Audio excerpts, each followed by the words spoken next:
सूची में कितनी भाषाएं आपकी सम्मिलित की गई हैं। यहाँ पर देख सकते हैं आप कहेंगे सर आपकी 22 भाषाएं सम्मिलित हैं, यानी जवाब आपका डी नंबर है, राइट हो जाएगा दोस्तों, याद रखना है। क्लियर हो गया है। चलिए सर अगला क्वेश्चन दिया गया है, प्रथम वित्त आयोग की स्थापना जो आपकी हुई थी ये आपकी कब हुई थी, यहाँ पर देना है। चलिए यहाँ पर दिया है प्रथम वित्त आयोग की स्थापना है, ये कब हुई थी, यहाँ पर 27 नंबर दिया है। 27 की बात करते हैं तो आपका जवाब हो जाएगा कौन है, यहाँ पर आपको हो जाएगा बी नंबर है, यानी 1951 में यहाँ पर वित्त आयोग का स्टार्ट हुआ था, यानी जवाब आपका बी नंबर इसका राइट हो जाएगा। क्वेश्चन दिया गया है, कह रहा है आपसे यहाँ पर दिया गया है, कह रहे सर यहाँ पर सूर्य या अन्य तारों की ऊर्जा का स्रोत क्या है। अब नाम लेना हमने क्लास में बंद कर दिया है, आज हमसे एक नाम गलती हो गया, इतना बड़ा पाप हो गया है, इतना बड़ा पाप हो गया है जिसका होना नहीं चाहिए था। किसी लड़के का नाम या लड़की का नाम शायद ललिता था, हमने गलती से ललित नाम ले लिया, तो क्या हो गया ना कि वो इतना बड़ा पाप हो गया, उन्होंने हमको डांट दिया कि आप हमारा नाम लो, सही से लो, तो इसलिए हमने अब नाम लेना बंद कर दिया है ना। अब ये चैनल नाम लेने वाला नहीं है, यहाँ पर सिर्फ काम पर फोकस होगा, नाम नहीं लिया जाएगा, ठीक है। चलिए देखो हमने कहा 28 दिया है कि सूर्य या अन्य तारों की ऊर्जा का जो स्रोत है इनमें से है क्या, तो हमने कहा सर 28 नंबर दिया और 28 का ऑप्शन हो जाएगा नाभिकीय संलयन। क्या है, नाभिकीय संलयन की वजह से हमें सूर्य से क्या मिलती है, ऊर्जा मिलती है। जवाब सही क्या होगा, बी नंबर इसका राइट हो जाएगा। क्वेश्चन दिया गया है कि ओजोन कामा वायुमंडल की किस परत में सर्वाधिक सघन आपकी है। अब आपको ये बताना है, कह रहे जी ओजोन कामा वायुमंडल की किस परत में सर्वाधिक सघनता मिलती है। अब आप बताइए ओजोन जो आपका है किस में मिलेगा, यानी जो ओजोन आपको दिया गया है वायुमंडल में कहां मिलेगा, तो आप कहेंगे सर ये मिलता है समताप मंडल में। कहां मिलता है सर, ये मिलता है समताप मंडल में, यानी आंसर आपका सी नंबर है, राइट हो जाएगा समताप मंडल में। क्वेश्चन दिया गया है, सुंडा जल संधि से दो द्वीपों के बीच में आपका है, उनमें से एक जावा है, दूसरा द्वीप इनमें से कौन है। यहाँ पर देखा जाए तो हमने कहा सर 30 नंबर दिया गया है, और 30 की बात करते हैं तो आप कहेंगे सर ये आपके सुमात्रा में है, यानी हमने कहा सर जी सुंडा, हमने बताया था ना कि हिंद महासागर में दो आपके यहाँ पर द्वीप मिलते हैं, यानी प्रकाश से गर्त, तो सुंडा जल संधि दो द्वीपों के बीच में है, उनमें से एक जावा है, दूसरा आपका द्वीप कौन है, सुमात्रा, इनके बीच आपका है ये सुंडा जल संधि है। क्वेश्चन आपसे अगला पूछा गया है, मध्य प्रदेश निम्न में से किस राज्य के साथ अपनी सीमा साझा नहीं करता है। यहाँ पर देखा जाए तो सर यहाँ पर 31 नंबर दिया है और इसका जो आंसर है इनमें से है क्या। चलिए यहाँ पर दिया है मध्य प्रदेश, चलिए यहाँ पर दिया गया है मध्य प्रदेश निम्न में से किस राज्य के साथ अपनी सीमा साझा नहीं करता है, यानी 31 नंबर दिया गया है। 31 की बात करते हैं तो आप कहेंगे सर ये आपका बिहार है। क्या है सर जी, ये आपका है क्या, कह रहा है कि बिहार से मध्य प्रदेश नहीं लगता है, बाकी महाराष्ट्र है, उत्तर प्रदेश है, छत्तीसगढ़ है, यानी आंसर आपका सी इसका राइट हो जाएगा। क्वेश्चन दिया गया विश्व का सबसे बड़ा कॉफी उत्पादक देश इनमें से कौन है। विश्व का सबसे बड़ा कॉफी उत्पादक देश जो आपका है इनमें से 32 नंबर में वो जो आपका है सर जी ब्राजील है। क्या है, ब्राजील है, यानी आंसर आपका डी नंबर है, राइट हो जाएगा, ब्राजील बन जाएगा। अगला देखो दिया गया है कि भारतीय मानक समय यानी जो आपका ग्रीनविच माध्य समय है ये आगे है, यानी हमारा जो भारत का जो समय है ना वो जीएमटी से सर जी जो आपका आगे हो, कितने घंटा आगे है, तो आप सर ये घंटा 5.5 घंटा प्लस है, यानी यहाँ पर जवाब जो आ जाएगा वो 5.5 घंटे आगे है, यानी ग्रीनविच में जब आपको 0 होंगे है ना, यानी आप कहेंगे सर 12 बजे होगा तो हमारे भारत में कितना होगा सर जी 5:30 बजा होगा, तो आप कहेंगे सर इसका जो आंसर है यहाँ पर आपका सी नंबर है, राइट हो जाएगा दोस्तों, याद रखना है। क्वेश्चन आपसे दिया गया है भारतीय क्षेत्र का सुदूर दक्षिणी बिंदु इंदिरा बिंदु कहां पर स्थित है, ये आपसे दिया गया है। तो हमने कहा भारतीय क्षेत्र का जो सुदूरस्थ दक्षिणी बिंदु आपका है इंदिरा बिंदु कहां पर स्थित है, 34 नंबर दिया है। 34 की बात करते हैं तो आपका लगेगा कौन, ये आपके ग्रेट निकोबार में है, यानी आपका आंसर हो जाएगा बी नंबर, उसका राइट हो जाएगा। क्वेश्चन आपसे कह रहा है दोदा बेटा जो चोटी है जिसका अर्थ है एक बड़ा पर्वत, ये सबसे ऊंची पर्वत जो चोटी है आपकी किसकी है।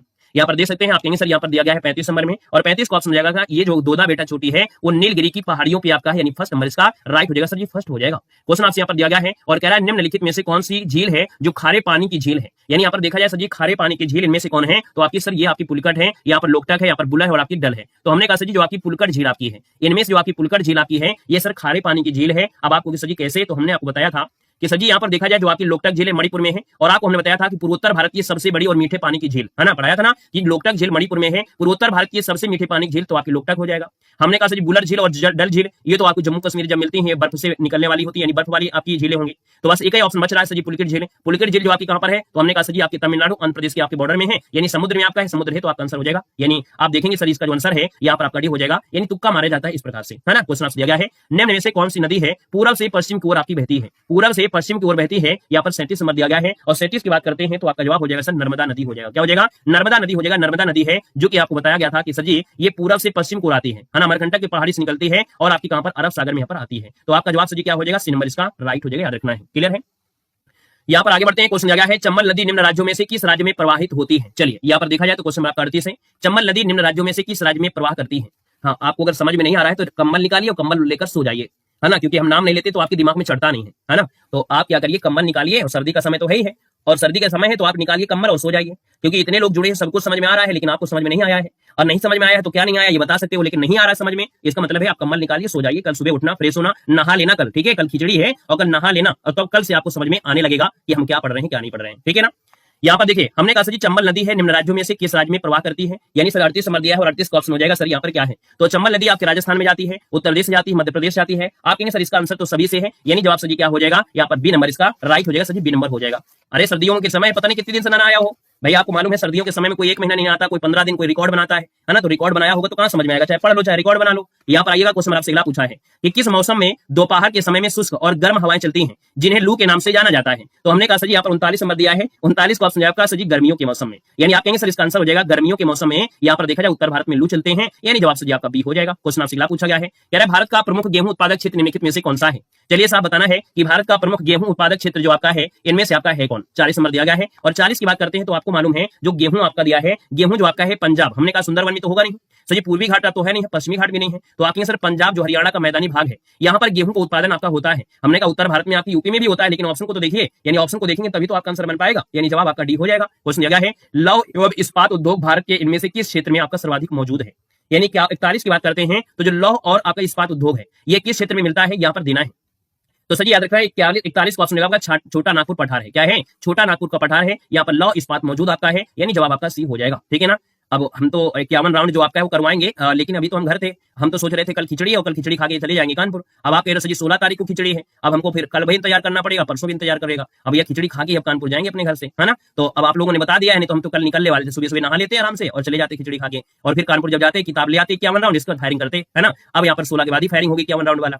चलिए सर जी क्वेश्चन नंबर आपका दिया है 42 नंबर में, भाभा परमाणु अनुसंधान केंद्र जो आपका है सर जी कहाँ पर स्थित है। भाभा परमाणु अनुसंधान केंद्र जो आपका है सर जी कहाँ पर है, 42 नंबर दिया है। 42 की बात करते हैं सर ये आपकी मुंबई में है, कहाँ पर है, ये आपकी मुंबई में है, यानी आंसर आपका सर जी बी नंबर है, यहाँ पर राइट हो जाएगा। यहाँ पर दिया निम्नलिखित में से कौन सा क्षेत्र है जो टोडा जनजाति का मूल निवास आपका है। हमने कहा सर जी टोडा जनजाति कह रहे सर जी कल ही है।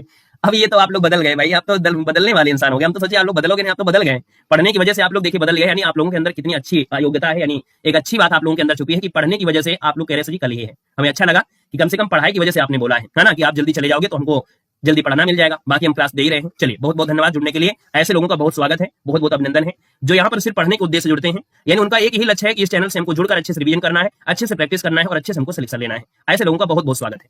हमने कहा सर जी टोडा जनजाति का जो मूल निवास है 43 नंबर में, वो सर जी आपका कौन है, नीलगिरी की पहाड़ियां हैं। हमने कहा नीलगिरी की पहाड़ियां आपको पूछेंगे तो हमने कहा जो आपका सर जी पश्चिमी घाट है और पूर्वी घाट है ये सर जी कहाँ मिलते हैं, आपको यही मिलते हैं नीलगिरी की पहाड़ियों में, तो आपका आंसर सर जी सी हो जाएगा। क्वेश्चन को दिया गया है कि भारत की 2011 की जनगणना के अनुसार भारत की लगभग कितने प्रतिशत जनसंख्या शहरी क्षेत्रों में से निवास करती है। तो हमने कहा सर जी शहरी क्षेत्रों में जो निवास करती है यानी 44 नंबर में, तो आपकी सर 31.15% है, ये 2011 के अकॉर्डिंग है। और याद रखिए ये जनसंख्या आपकी शहरी जनसंख्या है। क्वेश्चन दिया गया है कि किस शहर को मोतियों का शहर कहा जाता है, किस शहर को मोतियों का शहर कहा जाता है, ये आपसे पूछा गया है। और आप कहेंगे सर मोतियों का शहर जो कहते हैं ये कहा जाता है हैदराबाद को, है ना। किसको कहते हैं साहब, ये कहा जाता है हैदराबाद को, यानी जवाब आपका जो दिया गया है वो आपका डी नंबर इसका राइट हो जाएगा, हैदराबाद को कहा जाता है। वैसे तो आपने पढ़ा था बहरीन, हमने कहा मोतियों का जो शहर है बहरीन आपने पढ़ा होगा, तो हमने कहा सर जिसका जो आंसर है वो आपका हो जाएगा सर डी नंबर हो जाएगा। क्वेश्चन दिया गया है कि निम्न में से उत्तर प्रदेश का कौन सा प्रसिद्ध लोक नृत्य है जो धान और मक्के की खेती के दौरान यहाँ पर किया जाता है। यानी जब धान और मक्के की खेती होती है, यानी आपके सर खरीफ फसल की बात हो रही है, तो खरीफ फसल के दौरान जो आपका ये नृत्य होता है ये सर जी यहाँ पर देखा जाए तो आपके सर ये होता है हुरका बैल। याद रखिए 46 नंबर नोट कर लेना है। हमने कहा ऐसा लोक नृत्य आयोजन जो धान और मक्के की खेती के लिए होता है ये उत्तर प्रदेश उत्तराखंड राज्य में होता है। हुरका बॉल शाब्दिक अर्थ होता है कि कई हाथों का एक साथ कार्य होना, यानी कई हाथों का एक साथ कार्य होना, इसका मतलब होता है हुरका बैल का अर्थ होता है एक साथ कई हाथों का काम होना। तो याद रखना ये होता है हुरका बॉल होता है, याद रखना। नया क्वेश्चन है, नोट कर लीजिएगा, स्क्रीनशॉट भी मान लीजिएगा, ठीक है ना। नहीं तो आप कजरी लगा देंगे और कजरी आपको लगाना नहीं है, ठीक है ना। यहाँ पर देखो दिया गया है, कह रहा है देखो वो होता है फसल कटाई। कजरी जो आपने पढ़ा होगा फसल कटाई पढ़ा है, याद करिए अपनी मेमोरी को पीछे ला जाइए कि आपने जो कजरी पढ़ा है वो पढ़ा होगा फसल कटाई के समय कौन सा होता है। और यहाँ पर आपसे कह रहा है धक्का नहीं सर जी मक्का दिया है ना, धान और मक्के की खेती के दौरान, तो ये सर जी आपका हुरका होता है। और फसल कटाई होता तो हम कजरी लगा देते, ठीक है ना। सर जी अगला क्वेश्चन दिया गया है, उत्तर प्रदेश में संपूर्णानंद संस्कृत विश्वविद्यालय कहाँ पर स्थित है। उत्तर प्रदेश में संपूर्णानंद संस्कृत विश्वविद्यालय जो सर जी है ये आपकी कहाँ पर है, 47 नंबर दिया गया है। तो आपके सर 47 नंबर का जो ऑप्शन है ना ये सर जी क्या है, आपके वाराणसी में है, यानी जवाब आपका डी नंबर है, राइट हो जाएगा। पहली बार आज सुने हैं ना, तो अब आपको डेली मिलेगा, है ना, अब आपको बार बार पढ़ने को मिलेगा। याद रखिए संपूर्णानंद संस्कृत विश्वविद्यालय कहाँ पर है, तो आपका वाराणसी, इसका आंसर आपका डी नंबर है, राइट हो जाएगा, नोट कर लेना है। और याद देखिए 1791 में इसकी स्थापना यहाँ पर आपकी की गई थी। सर जी क्वेश्चन आपसे अगला पूछा गया है, आपसे कह रहा है कि अमीर खुसरो द्वारा रचित कविता छाप तिलक सब छीनी ये किस भाषा में है। यानी छाप तिलक सब छीनी ये किस भाषा में है, ये अमीर खुसरो के द्वारा रचित है। यानी 48 की बात करते हैं तो आप सर यहाँ पर जो आपका आंसर वो आपका ब्रज भाषा हो जाएगा। क्या हो जाएगा, यहाँ पर आपका ब्रज भाषा हो जाएगा, यानी ऑप्शन नंबर आपका सी हो जाएगा, ब्रज भाषा हो जाएगा। क्वेश्चन आपसे कह रहा है निम्नलिखित में से कौन सा उत्तर प्रदेश का सबसे पुराना विश्वविद्यालय है। तो उत्तर प्रदेश का सबसे पुराना विश्वविद्यालय है, याद रखना ये है इलाहाबाद केंद्रीय विश्वविद्यालय। क्या है, इलाहाबाद केंद्रीय विश्वविद्यालय है, यानी जवाब सही क्या होगा, डी नंबर है, राइट हो जाएगा, इलाहाबाद आपको लगाना है। क्वेश्चन दिया गया है